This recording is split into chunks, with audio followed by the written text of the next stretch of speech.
Obviously we have a wildly different subject matter, but the actual process of making the film for me is almost identical. I mean, it's a totally different outfit, different producers, different directors, different style of working, but largely it's the same. Animated movies are I'm not going to sugarcoat it. It's very easy for me to show up once every 3 months, you do a couple of hours of work and play around, and come back 3 months later, and the entire story's changed again, and you do some stuff over and add some new stuff. It's very it's a collaborative yet simple process for the actor. The animators, those are the guys that are sweating the sweatshop. Did you do any snail research? No, I no longer admit to eating. No.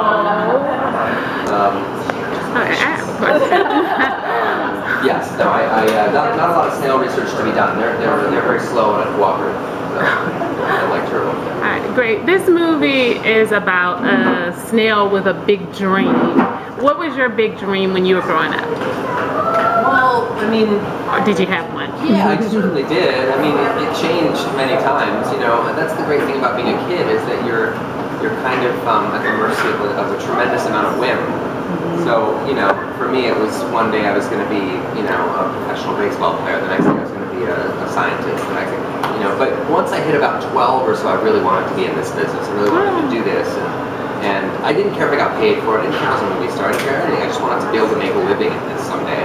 That was my dream, and not unlike Turbo, I have I have those naysayers. I had those people that say, don't do this, you're never going to make it, you're a fool, you should be going this direction, and everybody seems to have their own agenda for our kids or your brother or your sister or whatever it is, and the worst offender is ourselves. We tell ourselves we can't do it, we're not good enough, we're not smart enough, we're not good looking enough, or whatever it is, and you really have to you have to usurp those thoughts and just kind of push forward and see what you can do, and for me it was just moving down to LA. That was the scariest thing, moving from Vancouver to LA and taking part in that system, and my expectations were always very minimal for myself, so I managed to thwart as much letdown as possible.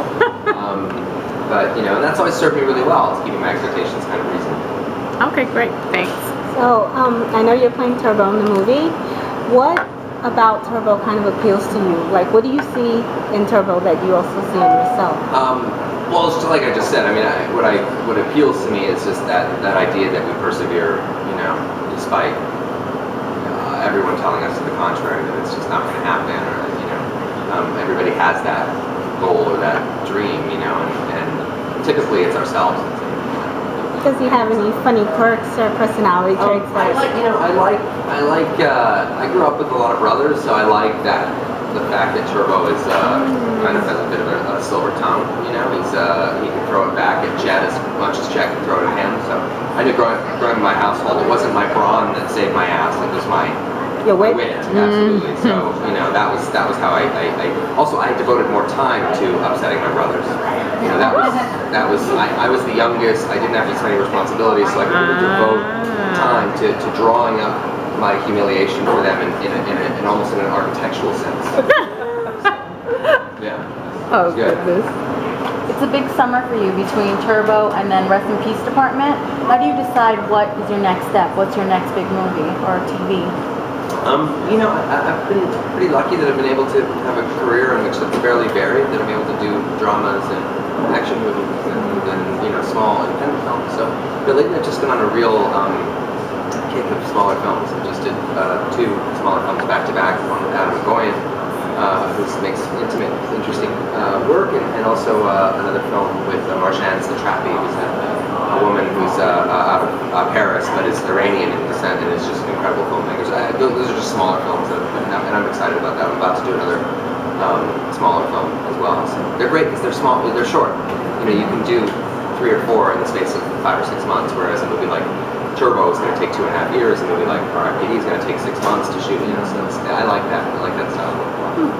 And actually, as a side note, this is the second time we've been meeting. We met about 11 years ago in London. I'm so sorry.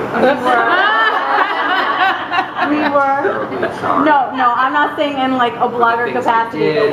Like a teenager with a gaggle of girls being like, oh my god, that's Ryan Reynolds. So I just had to say that. We met about 11 years Your ago. American accent is impeccable, by the way. It was a graduation present, and you were, I guess, sightseeing also. Wow. So we met each Cool. other at Piccadilly Circus, and I probably embarrassed myself. Was I a nice guy? You were a really nice guy. good, all So, 99% of the time. It's unblinking violence. So I'm glad you caught me in the 1%. yes, it was good. It was good. Great. So this movie has a lot to do with racing. Are you a racing enthusiast at all? I'm a little more of the slow and steady with the race mentality. Yeah, you know, I'll drive in my car and around. It's actually, it's sort of the stereotypes get a little bit flipped. I'll sit in my car with my wife and be like, can you speed it up? Are you kidding me? We're actually going backwards. If you got any slower, we were going backwards. So yeah, I get a little distracted. I like to, you know, I listen to, you know, This American Life is one of my favorite shows, so I listen to it, and I'm driving all the time. I'm listening to it. I'm sort of gripped. So I'm when I get excited, I hit the brakes, and that's a terrible thing to do, especially when you're operating a gasoline-infused bomb down the highway. Well, actually, mine's electric. But yeah, so. No, I'm not a big racer. I have 17 years of motorcycling under my belt, so I love motorcycles. I love fixing them. I love racing them. I love riding them. So I'll do that, but not in a car. Did you get to interact with any of the other actors? I know that when you do the voices, you just go in and it's just you. But Yeah. did you get to do any scenes with anybody live? I did a little bit of work with Paul Giamatti, and you know, because we have that fraternal kind of relationship. So we had fun together. I've known Paul for a long time. We did a movie together maybe 16, 17 years ago. But yeah, I worked with him a little bit. Oftentimes you don't, you know. I've known Samuel L. Jackson for a long time, but I only really hung out with him, you know, for any regularity this last couple of weeks, just from doing this in Spain. So yeah, you don't really spend a lot of time with him. You literally go into a recording studio. You can wear anything you want. In my case, just a dash of baby powder, and record for 2 hours, and you know, nothing else. How do you feel about playing a character that has such an important message for kids? I think it's great. I mean, for me, I have an army of nieces and nephews. I mean, literally an army. If we militarize them, we all be screwed. And so for me, it's a blast to have them out for the premiere and have them here and be a part of this. And, you know, more often than not, they don't really get to see their uncles this side of it. This is the side that's really exciting to them. I mean, if you know, visiting me on a set, that's like giving a child candy. So coming to this part of it is the fun part for them. It's the terrifying part for me, but it's the fun part for them. So so I love that they get to come and they can go to the premiere, they get to see the movie and watch it in 3D and just be blown away. And that's in and of itself, that's the reward. So when I signed on to do this one in Cruise as well, I was just so excited about that part, getting to share that part with him. And we're done. Low battery. That's sexy. Civil. You'll have to check the Twitter feed later. Yes. So social media now has taken over the world, it seems like. Are you a fan, or do you find it, what's your opinion of it? I can't really comment. I don't use social media. I think it's a fantastic medium. I think it's a wonderful way for people to share information, and it's instant. I mean, it's terrifying for many reasons as well. But no, I don't participate in it at all. Yeah, my mom does, and family members and stuff. So they love it because they can see pictures of my mom can see pictures of grandkids, and then, you know, it's great for that stuff, like Facebook stuff. But no, I don't do too much of it. Unfortunately. Because the next few hours are going to be all over for us. Oh, really? Good. Great. I'll take it. No problem. How do you try to keep a work-life balance, spend time with your family, but also be the celebrity, and just also have time for like yourself as an individual? I think it's just about prioritizing. I mean, you know, when you're in the public eye in this way, you could actually find a way to occupy every second of the day with some form of stimulation, and that's the thing you have to kind of be wary of, and you know, to enjoy the quiet moments as much, if not more, than the circus moments. And so for me, it's always been the balance hasn't been difficult. I'm much happier being hermetic and retreating to my little cave and being quite happy there. So it's never been a big deal for me. I'm not a big drinker. I'm not a big I just don't. I didn't really fall into a lot of those trappings, which are very easy to fall into, and I understand why they're easy. But I've always been kind of a low-key person like that.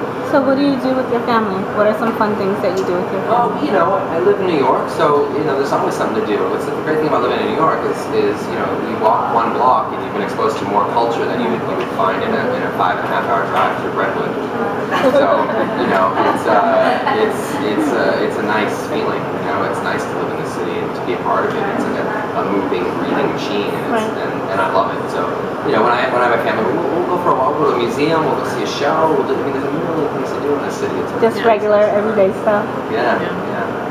Wow. In the film, Turbo has a group of friends who push him to be their best. Do you have a group like that, a group of guys or gals who help you just go higher? Or are you more solo? I think you have to. Everybody has to. Sometimes it's yourself. Sometimes I have a very close relationship with my brothers. I have 3 older brothers, and every one of them I love desperately. And as we've grown older, our hangouts have resulted in less messy stabbing deaths and more. That's good. I have 2 sons. That's good to know. Sharing of ideas, opinions, and information. So we're real close now, and I love them. So some of them are here actually. Aww. That's sweet. Well, that's good to know. I have 2 sons, so it's good to know it's less bloody as it gets older. It gets so much better. My 3 older brothers and I, we single-handedly ruined my father's home. I mean, we lived in this house and we put more holes in it than you could possibly. When the wind kicked up, the house whistled. How many holes we put in this house. So, I mean, having boys is tough. I get it. I love Teach them how to patch and drywall, though. Patch and drywall. Gotcha. Great. Thank you. You guys, we have time for about one more question. Anyone wants to do a wrap-up question? That's it. Nothing. The answer is blue is my favorite color. And that's a great way to end it. If you guys quickly gather.